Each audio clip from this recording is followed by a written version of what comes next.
এ মাঝি ভাই কে রে ভাই? ও মাঝি কে? ও ভাই মাঝি কে ভাই? সোনাদিয়া দ্বীপে যাবেন? কত বুঝি না, একটু এদিকে আসবেন। ওই যে দেখতে পাচ্ছেন সমুদ্রের ওই পার, এটা হলো সোনাদিয়া দ্বীপ। আমরা মূলত ওখানে যাওয়ার জন্য এই মাঝিটির সঙ্গে কন্ট্যাক্ট করছিলাম।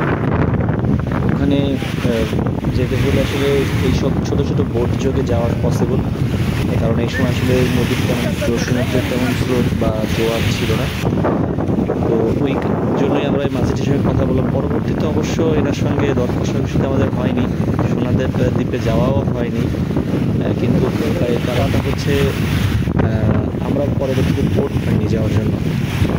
দুটি বোটই ছিল, একটি আগেই আমাদের আগে চলে গিয়েছিল, আর এনার সঙ্গে কথা বলে ইনি আসলে আমাদের সঙ্গে নেগোসিয়েশন না হওয়ার কারণে যাওয়া হয়নি। খুব ইচ্ছা ছিল সোনাদিয়া দ্বীপে যাওয়ার জন্য।